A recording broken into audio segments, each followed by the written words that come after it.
This is a disclaimer. This podcast features 4 professional idiots who share their insights and anecdotes. This podcast is intended for entertainment purposes only. This podcast represents the opinions of the guests and should not be taken as medical, legal, or professional advice. That's what's up, wrong on my end, too. Hey, how's it going? Good, man. How you been? I've been doing all right. Just exhausted constantly lately, but it's. You don't have kids. Well, I mean, I think it's more so that it's getting dark so early here. Yeah, it's pitch black at 4:45. I was gonna say in Arizona, since we don't do daylight savings, it does get like you said, pitch black at like 5:30. Yep. Yeah, it's the classic conundrum that people who actually have to deal with daylight savings time have. Is everybody wants to get rid of it. I think everybody kind of agrees that daylight savings time pretty much sucks, but no one agrees on should it stay daylight or should it stay standard time year round. I'm feeling like this time of year, I feel more daylight time. It'd be nice to have a little bit more evening time that's bright. What's up, Pat? He's chewing. It's good to hear from you. Understandable. The polite thing to do, Dan. How dare you ask him to do otherwise? Sorry. I won't ask the person who likes to talk on a podcast. Hi. He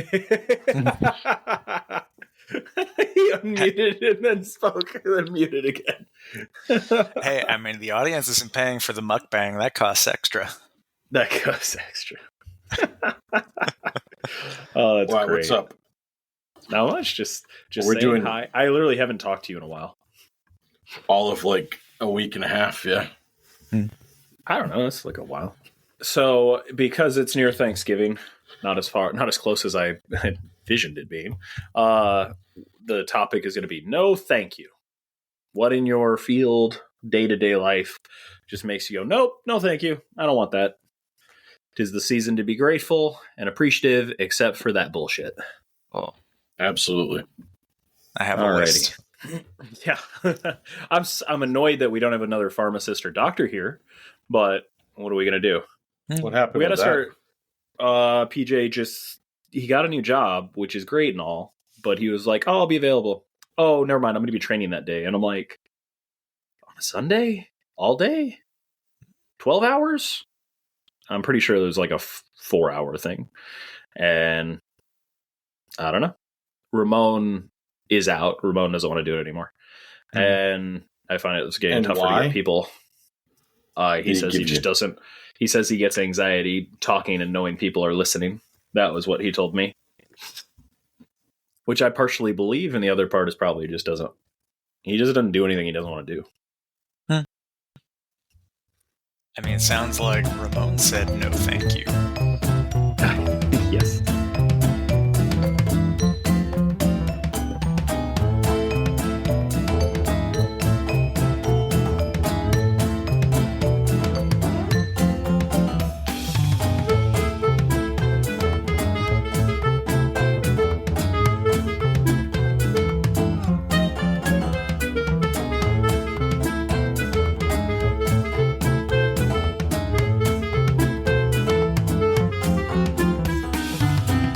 Welcome back to Overqualified Idiots. I am Dan Casey, Primary Care Sports Specialist, MD.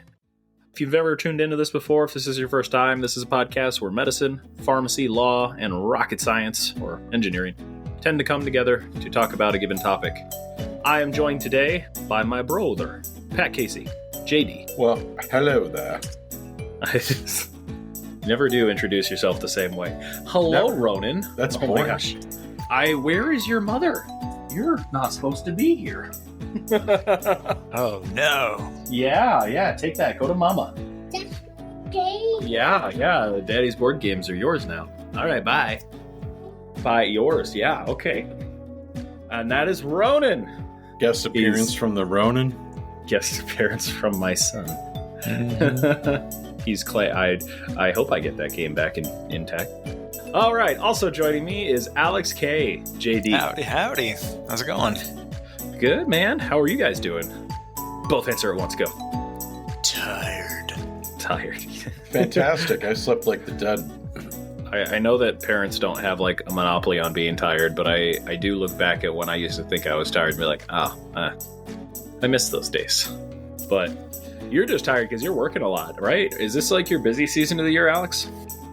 No, So I heard somewhere once that tiredness can be expressed as an emotion, and it's an emotion that you feel in response to knowing that you have a lot of work to do that has a very low probability of succeeding. So you're like a lot of stressed. potential futility. You're stress tired. Yes. You're emotionally exhausted tired. Got it. Okay. There's a Sisyphean hill I go to every day, and I always end up back at the bottom of it every day, and then I keep going. I just feel like that's the dishes for me. Every day, I do them. They're done, and the next morning, somehow, our entire dishwasher is... our entire sink is full of dirty dishes, and I'm like, God damn, ball, just stay at the top of the hill. Why can't anything in this house stay clean? See, Matt, how are you doing, man? The problem is that life is one unending, monotonous day after another, doing dishes, folding laundry, and discussing what you're going to have for dinner and not agreeing. That's what I was like, and figuring out what the fuck to have for dinner. I never thought when I was a kid how long and how much time I would spend trying to figure out what to eat every goddamn night. It just never ends. First world problems. First world problems, that's right. Yeah. Well, if those are the biggest problems we have, then I'd say we're doing pretty good. But that being said, Great. you know, I think we do have a lot to be thankful for, a lot to be grateful for. It is just after Thanksgiving, and I don't want to talk about what I'm thankful for. I feel like we do that a lot. I already have a lot to be thankful for, and I'm in a negative mood. I want to talk about what makes us say, no thank you. No thanks. I want no part of that. Please no. Take that away from me. What in our day-to-day lives... You know what? I'm getting right into the topic. Fuck. Did anyone have small talk? They didn't go have anything in their lives? Why would we do that? No thank you to small talk, Dan. No thank you to small talk. No thank you. No thank you to the small talk. Just get to the meat and potatoes. We're already in the mood and the spirit of this episode. The turkey by the time this episode posts. Fuck this topic and no thank you. Yeah, it's gonna be 2024 by the time this episode posts. So yeah, I was thinking about this. I got inspiration from another podcast I listened to. I listened to a podcast called Distractable, which is basically a few YouTubers I watch that are really funny, and they a lot of this show is inspired by what they do. So shout out to them. I mean, if you're listening to us, you already know who they are, I'm sure.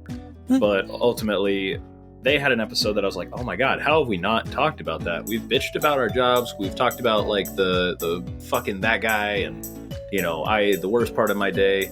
And I wanted to go into, all right, what specifically, maybe not necessarily gives you the ick or makes you uncomfortable, but what about like walks in your door and you're like, what complaint, what client, what situation you go like, no thanks, I want no part in that. So whoever wants to go first. List, and Alex has a list. Yeah. So I was going to say, I wanted another doctor or pharmacist on this one, but I think we all have plenty to talk about. Pat, Wait, you want to Rochambeau for it? How about we just go back and forth? I'll do my first no thank you, and then you just bounce back off each other. All right, Alex? Oh, sure. Mine would be disgusting and despicable, but yours would probably be annoying. Okay, so I'll let you go first, Pat. No thank you to criminal sexual conduct cases where children are under 10 years old. I'm not going to do it. I'm not going to represent people. I stopped doing that about 5 or 6 years ago. So, no thank you. Not I had a chance. who was working for the U.S. Attorney's Office in New Mexico for a summer job, and I don't know what it is with new attorneys for the criminal stuff. They love throwing them on the kid sexual assault cases. He got nothing but those for like months, and it was awful. It is awful. That's why they get them, because nobody wants to handle those types of cases. True enough. I mean, they sound awful no matter how you describe them or present them. So indeed. God. Yeah. Mine's going to be much more tame and an annoyance compared to that. Yeah, bring the funny back, Alex. Come on.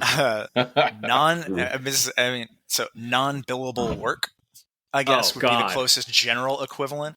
But like the general bullshit of day-to-day work that you cannot count as actual work, even though you have to do it. So for my job, we have a productivity point system. We get a certain number of points for like drafting an appeal that goes out the door, things like that. We don't have traditional brownie points. Yeah, basically. We don't have traditional billable hours, but I know a lot of other attorneys have billables, and there's certain things they can and can't bill for what they're sending out. And I'd imagine it's very similar for them, where every time they get a project they know is going to have to take like, oh, I'm going to have to spend like 7 hours on this, and I will get to bill or count like 2 of them. Ugh. Get that shit out of my docket. I do not want it. Oh, no thank you. Go away. I hate that. It's because my employer extracting free work from me all the time. Yeah, so like, I mean, do you work under contract? Do you have like contractual obligations in terms of what is specified when you got hired? I mean, I have things that are in my employment contract, but like this is more one of those. Oh, and also we reference an employee handbook that is incorporated by reference into the contract, and in the employee handbook, there are expectations of generally you're going to hit this amount of productivity kind of stuff. So indirectly, yes. Okay. So, I mean, not to just steal yours, but mine's more or less the same. I just wanted to go into like an example of it because I had a meeting not that long ago about this exact problem. As a sports medicine doctor, we have this just arbitrary, all-encompassing clause that says, you're responsible for anything sports medicine related pre-organization. It's like just a all-encompassing. Oh, what's that term, Pat, that we were talking about in like when I had you review a lease once? What is that like indemnification? Is that what it is? Yeah. Yeah. So indemnification clauses are just like, if a meteor hits the house, it's your fault. And it feels like that. It feels like that kind of line in a contract where ours is just like anything related to sports medicine coverage responsibilities, go. And so I'm responsible for like 1.5 school districts and a college now. So I basically do sports physicals at like 3 or 4 different schools, which take like 4 hours a piece. Every year, I have to cover football every Friday night at 1, sometimes 2, which, by the way, I can't be at 2 places at once. Every Friday night for 9 to 10 weeks. And it's my responsibility to get those covered. Hey, good planning people who are responsible for that. So ultimately, I probably work like anywhere between 40 and 60 hours in a 3 to 4 month period that isn't paid. And then there's various other things that are just sports medicine related that pops up here and there. So I feel you. And I just want to point out, administration doesn't care. Yeah. We had a meeting because the 2020 Medicare guidelines are actually going into effect in terms of like restructuring. The company I work for has been compliant with those for the last 2 or 3 years. So ultimately, it's not going to be a big change. But what is going to change is compensation. So this meeting was basically to say like, hey, we're probably going to pay you less per amount you work. And it's like, well, sequestration cuts. So we had to have a meeting to be like, hey, okay, so, and one other doc I work with who's really just on top of things. He's just the person I aspire to be and probably won't. He brought the horns to this meeting, and he like sampled tons of other organizations and their data. And he's like, hey, by the way, we are paid anywhere between 14 and 17% less than the median for our role. And here's the thousands of other things we do outside of work that brings in money to the company. And we just had these administrators listen to us kind of tell why we shouldn't be paid less for doing more because we're already not paid at all for some of the things we do. And he goes into this line of, so all these things you've listed out, all of these, extra work you do, we're going to call this non-revenue generating activity. And I did a double take and I'm like, I'm sorry. Is that how we're going to refer to everyone's work now? Like, we just going to tell all the C-suite and the administrative staff you're non-revenue generated employees? Plus you have direct hand in patient care. You don't deserve to get paid. So I hate those meetings and I hate those terms, and I'm not a fan of those people. So no thank you. No thank you to people trying to undercut our pay more and more. Work more, get paid less. No thank you. And that's why you don't work for someone else. Anyways, yeah. All right. So next on my list of no thank yous. For most of my career, if not all of it, both as a public defender and as a private practitioner, I have represented parents and children in child protection matters. And after leaving the public defender's office, I still did child protection matters being retained. But finally, just recently, we said, no, thank you. They are difficult, they are time consuming, and like much of your non-revenue generating activities, that's exactly what handling one of those matters is like. You get that upfront retainer and then you don't get paid again. Ever. Yeah. It's so we my paralegal and I decided, no thank you, we're not doing these anymore. And I still get calls for them. I still get asked to do them, and I just, nope, I'm not doing it anymore. No, thank you. Well, it's just basically continuing to give the advice to your client, hey, do what human services tells you to do so you can get them out of your lives. and I can pretty much just record my voice saying that, and after they're done talking, hit play. And that would be it. So just leave a voicemail and instructions like, hey, when you have questions, just play this again, listen to it, and do what it says. Man, the other day I was on the phone with somebody, and I every answer was like a patented answer, like ones that I use all the time for this. It's like cookie cutter. It's like, best boilerplate. If I could just make a boilerplate spreadsheet, somebody could go this question and just read what Patrick says, and then I wouldn't even have to be there. I mean, crap. I mean, that's how you train new associates if you're thinking about it. You got to be able to afford to hire new associates. And when the public defender's office is now paying their people more than you would hire a new associate for, and now the big firms in the big cities are hiring associates for, double what you're paying. Yeah, it's not good.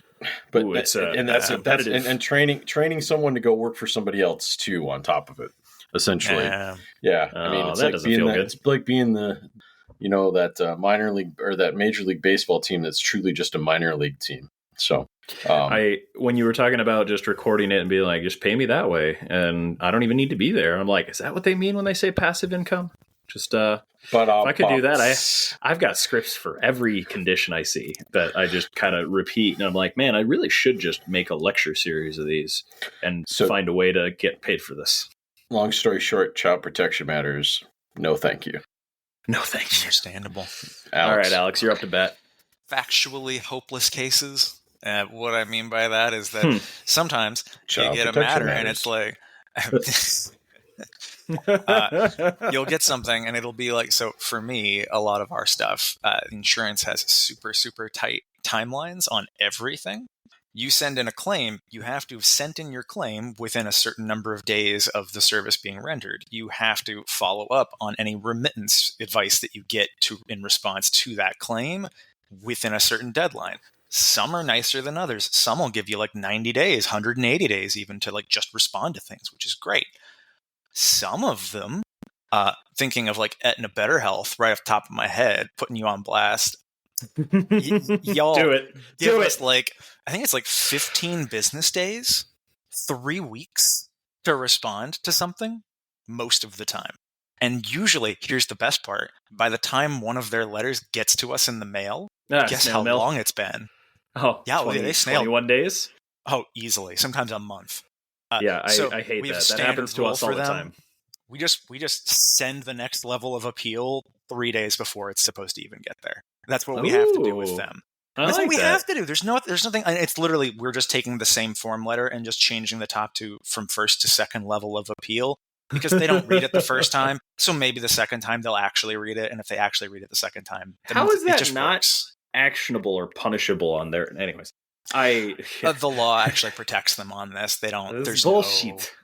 They have obligations to do certain things, but like the punishment for them not doing those things is we might make you, if we take you to court through multiple levels of appeal, we might make you pay the contract rate you were supposed to pay in the first place with no punitive damages and nothing else. Hey, that's just frustrating. Ridiculous. I don't want to keep backpacking off you because we already had the insurance sucks episode.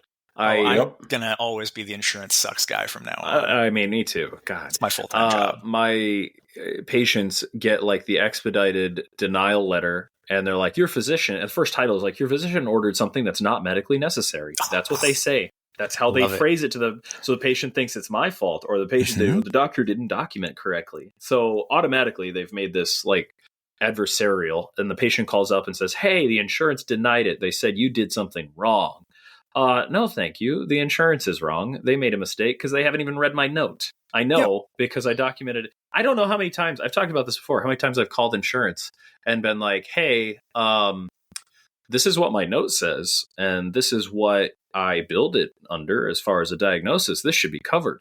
And the other person on the phone, whether it's like someone doing the authorization, or I've ended up at the stage where I'm doing a peer-to-peer and talking to another doctor, and they're like, oh, yeah, that is a covered diagnosis. I'm like, yeah, I know. Maybe you should pay for it. This patient needs this a month ago. No, thank you. Insurance delaying things. And I didn't even get to my original point. They expedite that denial letter to the patient, and they snail mail the letter to my office. Yep. So then the patient, if they're smart, calls us all pissed off. And they're like, you didn't get the denial? And I'm like, no, we'll get that in 2 weeks when it's too late. Go ahead and send us that in, or start the appeal yourself. I'm happy to fight that fight. It doesn't matter to me. But yeah, no, to hell with insurance companies and their practices. We have a whole episode on this. If you haven't heard, listeners, go back 2 episodes to Insurance Sucks. The obvious change to the law for that stuff that needs to happen is it needs to be from the date the letter is received by the provider. Yes. That's it. And it needs to be a minimum of 30 days. If you have both of those things and you send it as first-class certified mail so that you know when it's been received, those deadlines get to apply. Otherwise, fuck off. Like, how is anybody supposed to work with this? It's people's health. It's people's livelihoods. It's their quality of life. And the insurance company just sees it all as dollar bills. And like, how can I finagle and finesse my way out of it? Anyways, all right. We had a whole episode on this. New thing. Pat, top of the order. All right. So, when someone calls in and says they have a very complicated, difficult case, and I should take it for payments or pro bono, no thank you. I feel I'm so tired of people calling in and saying, but it's an interesting case. And I'm like, it's interesting to you, and I'm sure it's very important to you, but I can't have my employees working on things when I have that aren't going to pay this company money when we have people who are paying us to do work on other files. So I'm sorry, and no, I don't know anybody to refer you to now that you've gotten upset, started swearing at me, and putting me down because I don't care and I don't know what I'm doing. Happens at least 2 to 5 times per week at my office. 2 to 5 times per week, I have a conversation that is same or similar to the one I just described. So no, thank you. Someone asking you to take on a pro bono case that's really complicated. That's really challenging. It doesn't have to be complicated. In their mind, it's complicated. It's difficult because, I don't know, best example oftentimes get calls where the client has an OFP against them as criminal charges for domestic assault and wants full custody of his kids. And oh, by the way, mom's the victim. Oh. And I should take on all 3 cases for a very low price that they can afford. Oh, Pat, how can you say no to such a deal? Oh my God. No, thank you. Yeah, no fucking thank you. I'm sorry. I understand that you have a challenging life, and I'm sorry that you're going through this situation, and I mean that sincerely. I wish there was a magic wand sometimes that I could wave for some of these people, but I can't save everyone. So I guess that's the only nice thing about my work is because I always have something to fall back on. I can blame insurance. I can blame the corporation I work for because ultimately they set a price tag or they set whatever they set. And it's like, I'm just the guy. I'm just the doctor. I'm not here. When people bring bills to me, I guess, sorry, I'm skipping you, Alex. When people bring their bill from the office or their insurance to me, unless I am your primary care doctor seeing you in my clinic that I own, no, thank you. I have no say. I have no control. I have no influence on that unless our office made a mistake. Then I can bring it up to like our clinic manager. But really, you should be doing that. You should advocate for yourself. You should talk to your insurance. You should call and talk to our finance department, because I had nothing to do with the amount of bill. Like, I bill for the visit. There's a code I put in, but then what you're responsible for, or what your insurance says you're responsible for, comes from them. I am not going to be able to make anything happen. I have no say, no power in that. So I guess that's the only difference between you and me, Pat, is if I ever open my own practice, I will begin to feel your pain. Well, you have to be able to say no. And I think that the younger you are, the harder that is. The more older you get, the more experience you have, I think the easier it becomes to say no and do it in a way that doesn't just absolutely piss off the person you're talking to.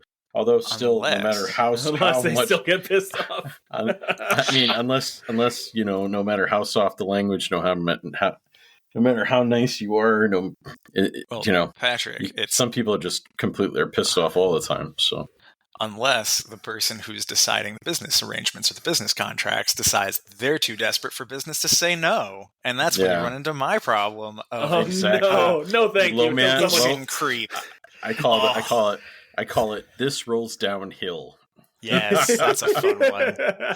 No, it's I'm going to call it mission creep. Because what it is we make an agreement to a client to do X, Y, Z things, and there's only certain things that we even do for the client that actually make us any money.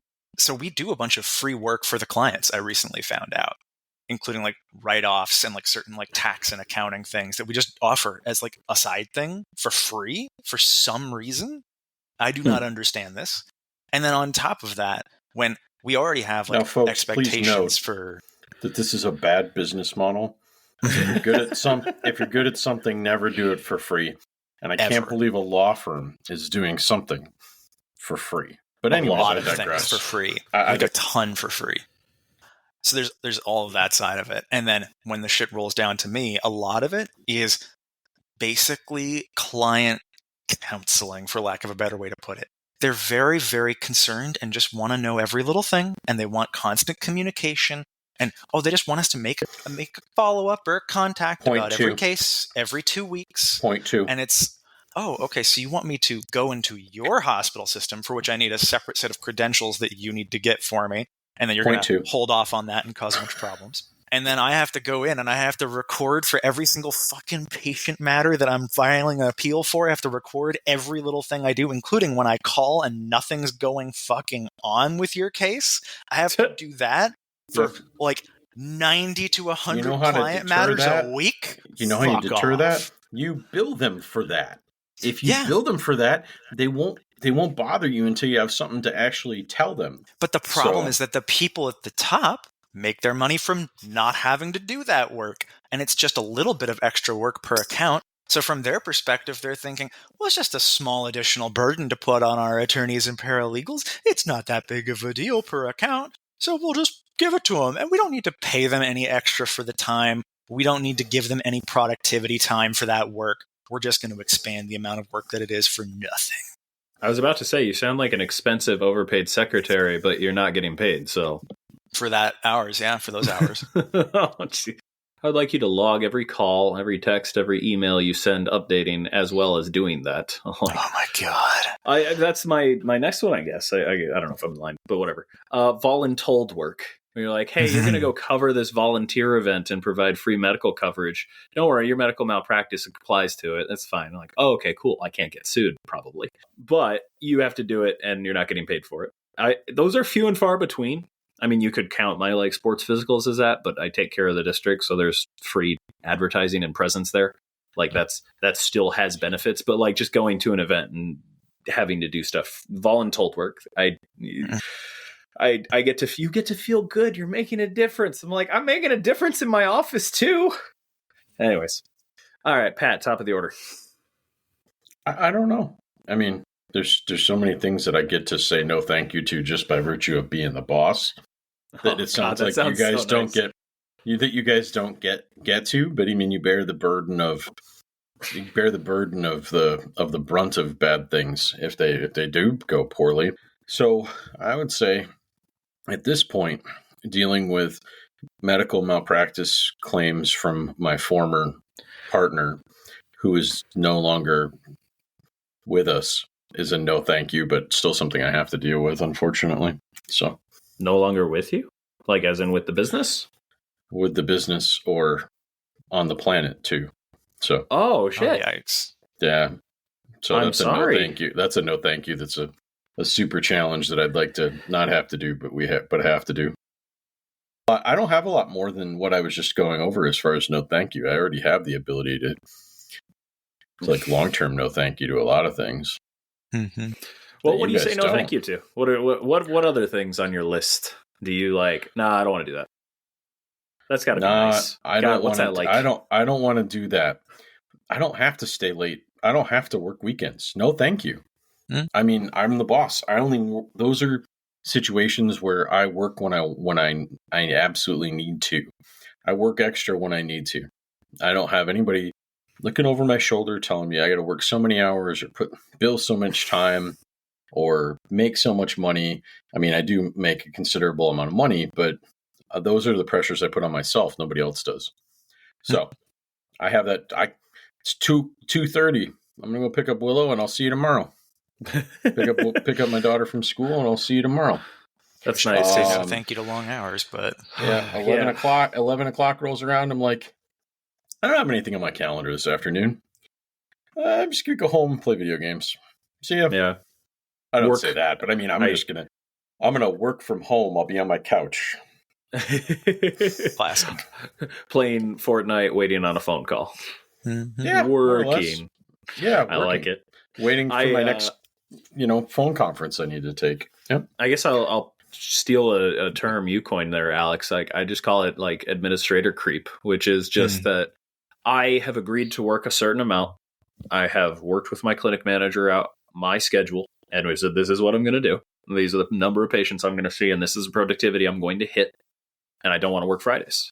And that was the agreement. And now I have people be like, well, why does Dr. Casey not have availability on Friday? We need to be able to get patients in. I'm like, I am in the 90th percentile as far as productivity in the company in my field. I get what I want, or what are you going to do? You're going to make me work Fridays? All right. Well, maybe I can just go find a new job. Maybe I can just find an employer. Yeah, goodbye to one of your most productive employees. Exactly. No, thank you. Yeah. I'm not going to work Fridays. I'll cover football on Fridays because I agreed to that, and to be honest, I enjoy that. I enjoy the extra activities that I have agreed to prior and also get paid for. I get called to like cover Muay Thai tournaments and mixed martial arts event, but I get paid for those. So anyway, no thank you to increased amount of work, but you get paid more. I don't need it. I don't want Fridays. I don't want to be there. The worst part is I have an athletic trainer who's like, well, what about athletes who get hurt Thursday night? I'm like, send them to someone else.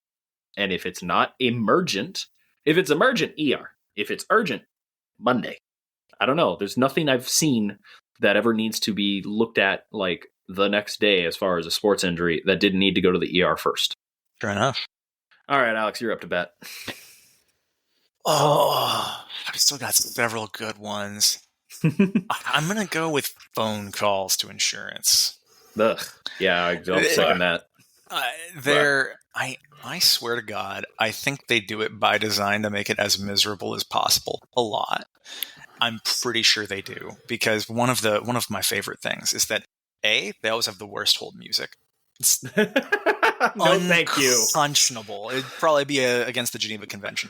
I bet you right now it's playing Mariah Carey. Christmas music. I'm not even gonna say this name. No, not you. No, that wasn't supposed to. All I want for Christmas is for Dan to not sing that song. No, you want to hear it. You want to hear it. I'm in my happy place. But no. And the worst thing is that the whole music will be blastingly loud, so I'll have to rapidly turn down my phone or turn down my sound, because otherwise I'm getting my ears blown out. Oh and then my as God. soon as the rep comes on the line, it's, hello, thank you for calling Cigna. Can I help you? Yeah. Hang on just a second. Can you say your name again so that I can actually hear it? Because your hold music's so damn Your loud. 1,000 decibel hold music blew out my eardrum, and now I can't hear anymore. And then the worst terror is, oh, I'm sorry, I'm going to have to send you over to the other department. My God. Hold for just a second. Now I'm deaf again. Damn it. Yep. Now I can't hear anymore.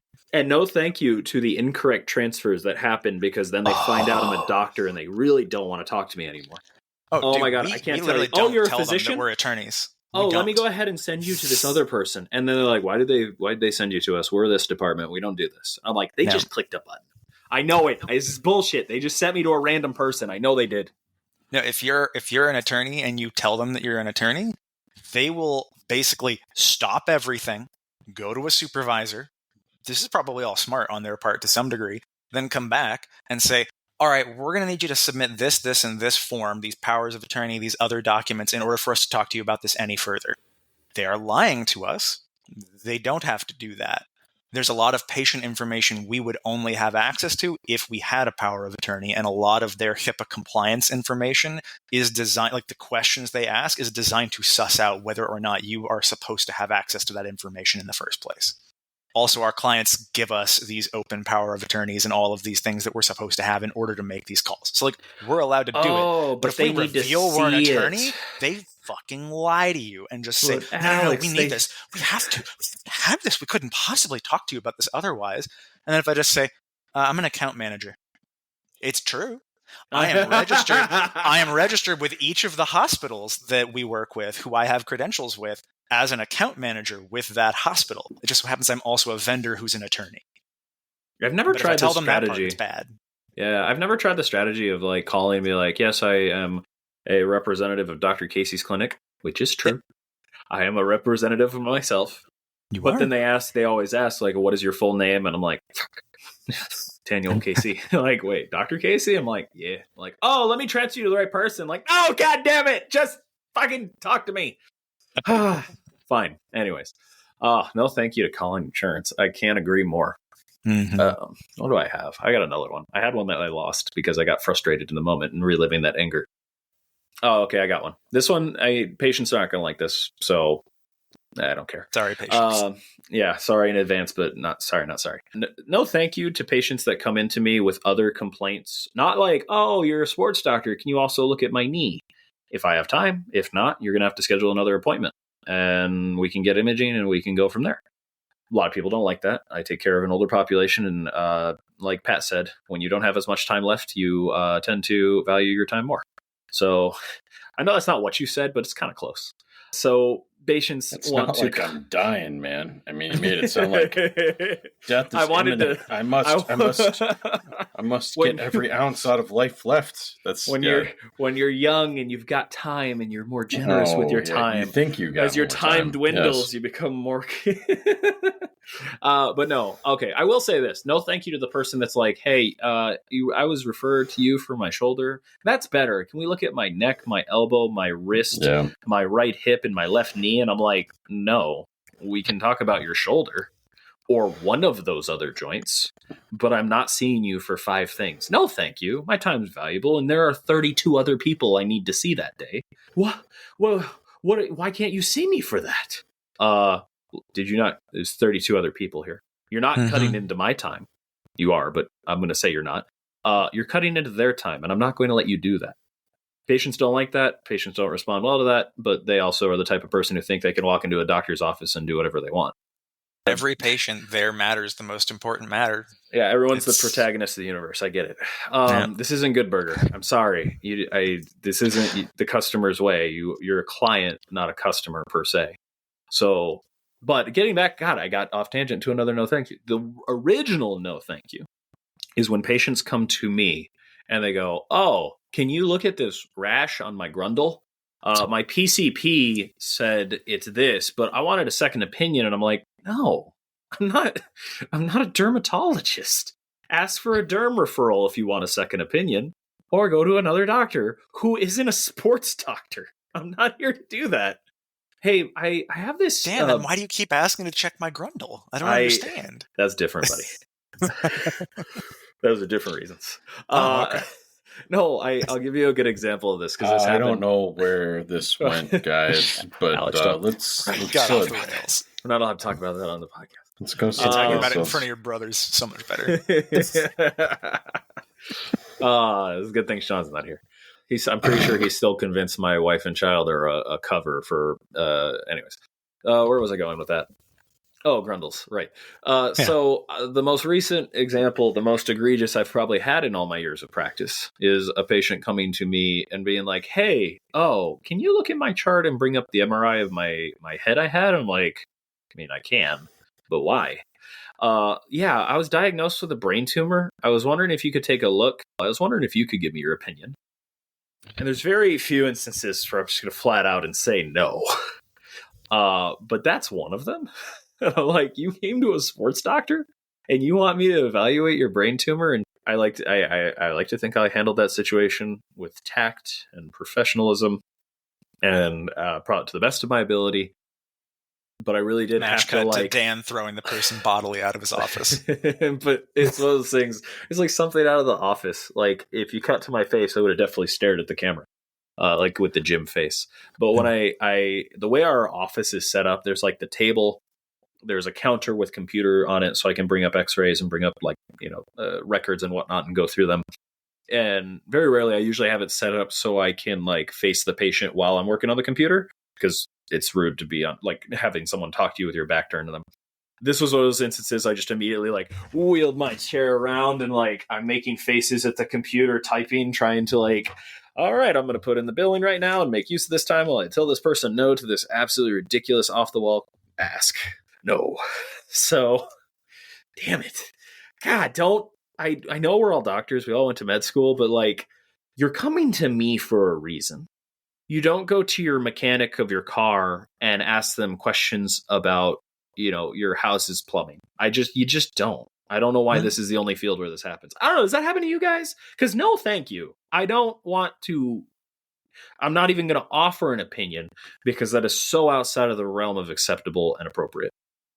Yeah, you get that phone call where they're like the equivalent of, of the most sickly patient you ever had, where they've got a million maladies that they came into the ER. I see it in my head. I have this patient on Monday. I know exactly who you're talking about. Right, except they call with one issue as far as like, oh, I've been charged with a crime. And I want to get custody of my kids, or I want to have parenting time. And I was a passenger in a car accident. I got hurt while I was working, or like they go into all of their life's problems in one conversation. And it's just like, wait, hold on. I just stop them and I go, you called me to talk about this, right? Well, yeah, but you're a lawyer. I'm like, I am, but I don't do all of those things that you're asking me about. I only do a couple of these things, and this is how much this will cost, and this is how much this will cost. But Patrick, you're a lawyer. But I'm going to have to send you another attorney for this, this, and this. Don't you know all the laws? What do you want to talk to me about? Since you have, now after having spoken and not letting me get a word in edgewise, how much do you want to spend the rest of your next, 20 or the 30-minute consultation? Oh God, I feel that in my bones. Yeah, and they go off again, and I go, no, hold on. You called about this. This is what's on my calendar. I'm going to ask you questions. Please answer them. And then they don't answer the question. I'm like, just man, you want to talk at me. You want me to accept your worldview, and you want me to do all this legal work for you. And then, by the way, these are probably the people that also want me to do it on a song. So, or you don't want to get paid. You don't have a family to support. Well, if you take these cases on, you can get paid from this result out of this case. And I'm like, I don't do that work, and I'm not going to start now. So, I'm not your therapist. This isn't the trickle down law practice. You don't practice trickle down law, Pat. I am the worst, most overpriced therapist you could possibly hire. Just saying.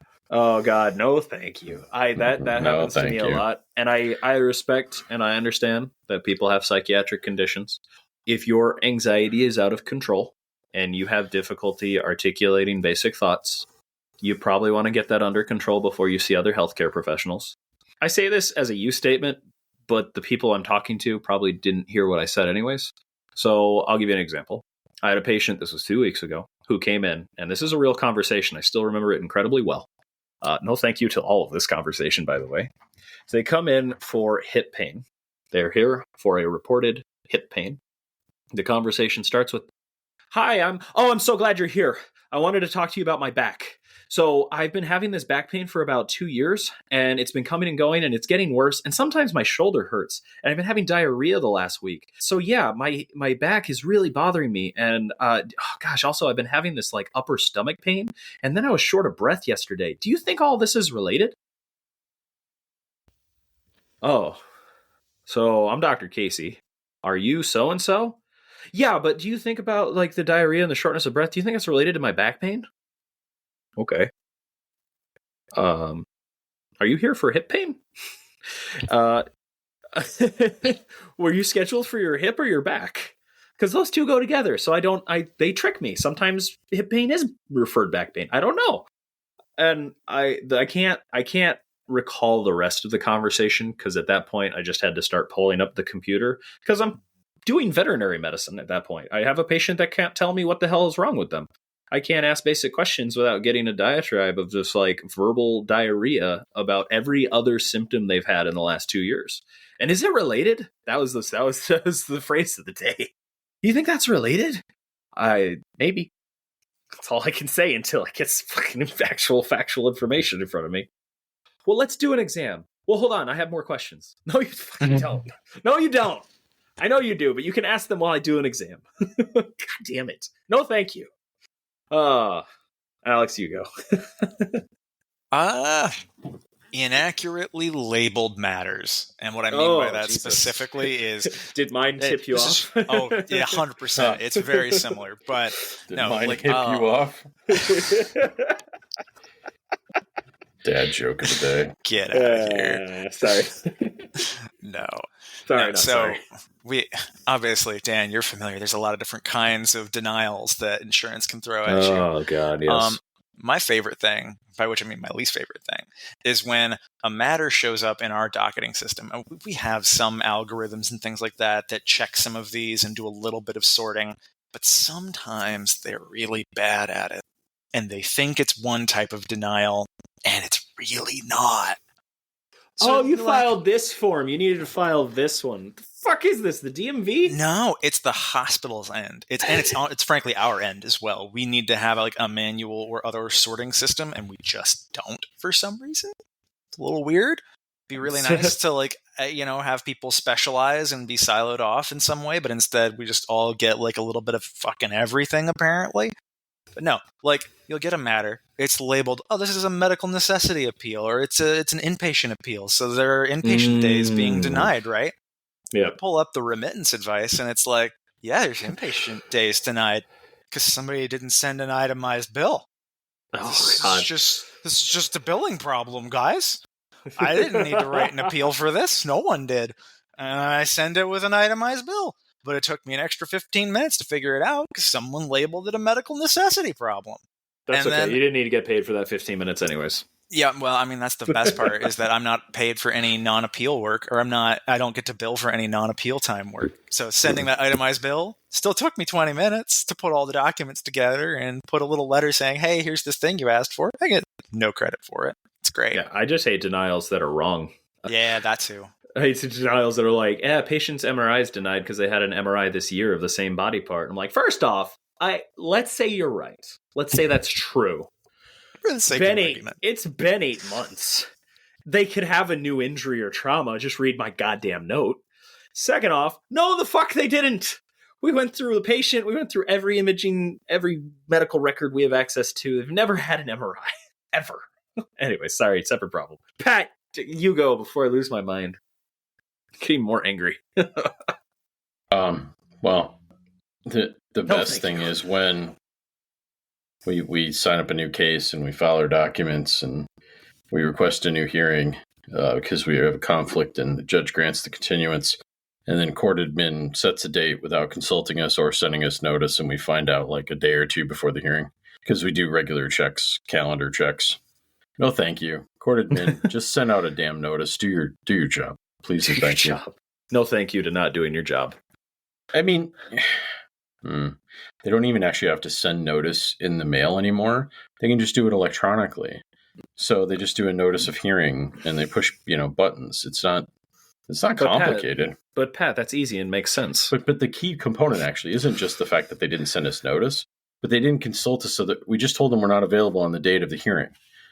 So you'd think, you'd want to set something where the lawyer was available for the next hearing. Nope, they just set it on the next available block where they've got time, and if you can't show up, you got to request a continuance again. Like, what? Why would they take you into consideration?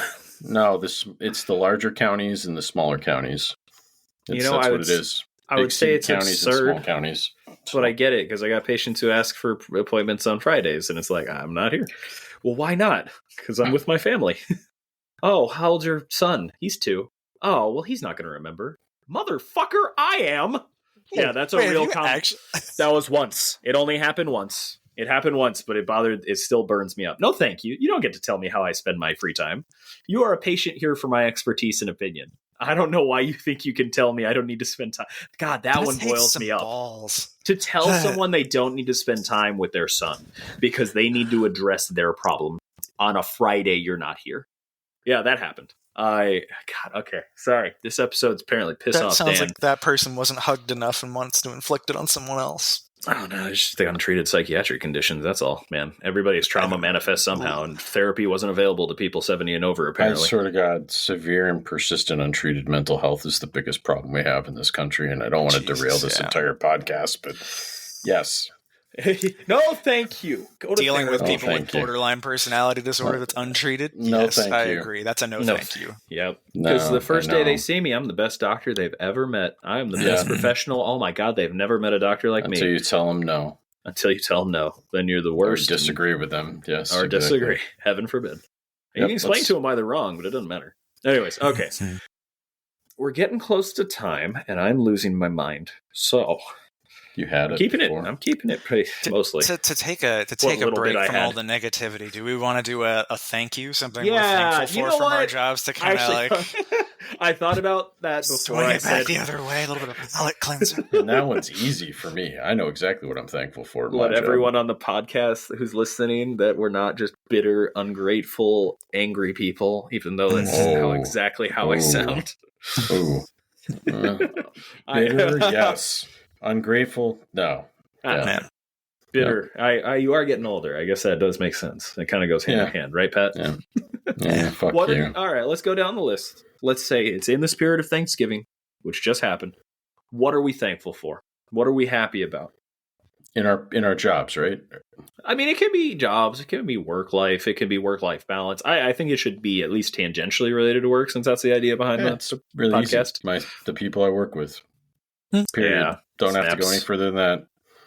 Snaps to that. That's it. I complain a lot. Great staff. I have phenomenal staff. I'm incredibly thankful for my clinic manager, my medical assistants, both my main one and the ones that help cover me, because really it's like this open door policy of like, I know a lot of clinics I've worked in have this culture of like, well, I'm not that doc's MA and I didn't work with them that day, so I don't need to help them. That isn't like part of people's vocabulary where I work. People drop things and help us all the time. And of course, my athletic trainer, who's been a phenomenal help, who I'm incredibly grateful for. She has been my right hand, and my life is infinitely better because she works for me.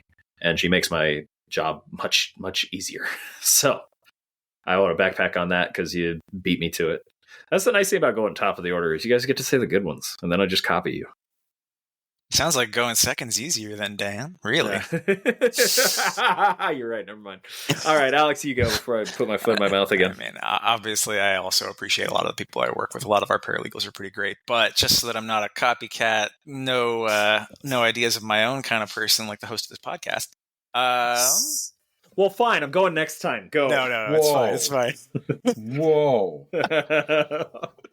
You two left to your own devices, and it's just terrible. We're talking about Grundles, and between Grundles we're talking about terrible podcast people and being catty bitches to each other. It's classic. Kidding. I love it. More, please. The moments that I find to actually do real legal research at my job.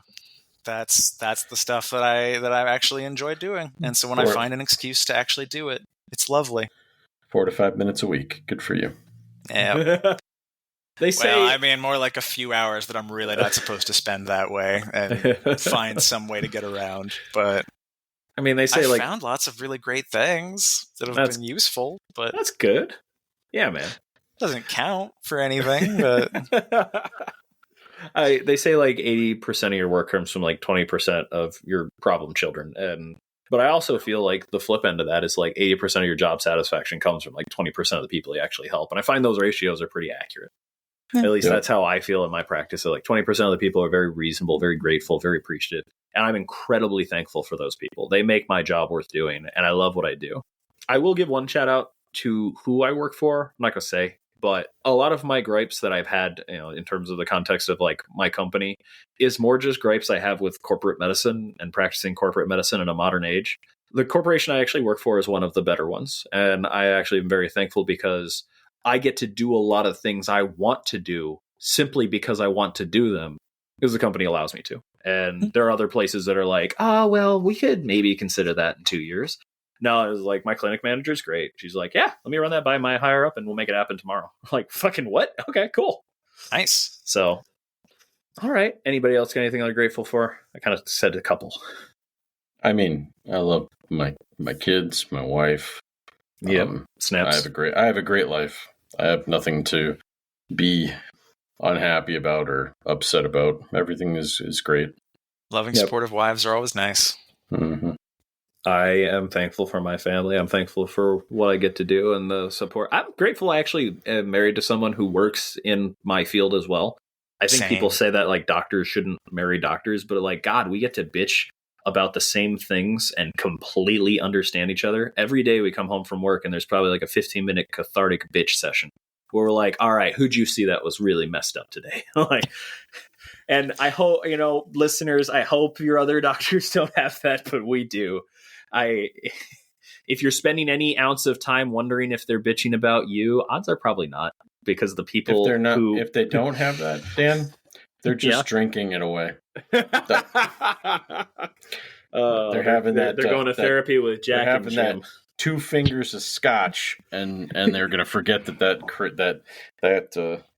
patient ever person.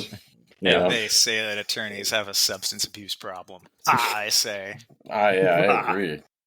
I have a substance abuse solution. Got it. Shouldn't laugh that True story.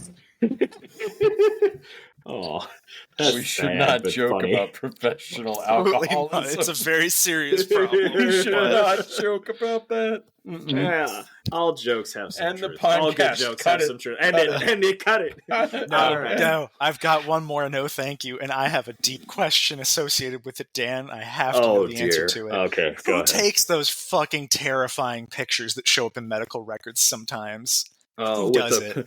With the permission of the patient, usually like the doctor or nurse. I've seen my God. Why? Like, why did you need to inflict that on me? I've seen swollen body parts that I didn't want to see that swollen. I didn't know they could get that big. I'm just gonna put this out there for you. What? Child pornography. Yeah, no, I know. Yeah, and the show. Okay, God. You know what? Infected vaginas. There you go. I'll trade you every day of the week and twice on Sundays. That's okay. Yeah, you win. I'm sorry. That's all right. Well, listeners, if you're still here, thank you. We're sorry. Scare you off with the first episode you're listening to. Apologize. We're canceled already. It's fine. Yeah. We'll get the notice in 3 weeks. Thank you, listeners, for tuning in. Thank you guys for being here. I appreciate your time. This is always a lot of fun. Was that because they sent it 21 days ago and they hoped you get it? Yeah. Time to appeal. Time to appeal the cancellation. Is that how pop culture works nowadays? Is that how social media is? We get to an appeal for social media. Is that just what YouTube apology videos are? It's your appeal? I have no idea.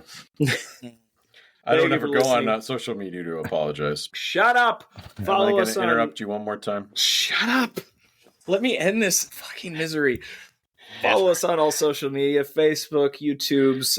We should have an Instagram by now. And the Reddit page. Most importantly, you can ask questions, propose ideas, things you guys want to hear us talk about. But all in all, subscribe, follow, download the episodes to show your support. We love doing this. We enjoy doing this, but how you show us, what you want to hear more is how we can keep doing it. Hey, Dan. Yeah. Question. Do Answer. you post any of the podcast, like an embedded link to the podcast or anything like that, when each episode drops on the Reddit by any chance? On the Reddit, on the Facebook, I haven't been keeping up with the YouTubes. I need to work on that. On everything, all of the above. Every single post has a link associated to Spotify, Apple Podcasts, iTunes, and Just also the other social media pages. All of it gets posted everywhere that I can do it. But yeah, follow us along. Listen if you enjoyed it. Give us a like, a shout out, a rating, and we will see you next week on the next episode. Thank you and take care. Bye-bye. God damn it.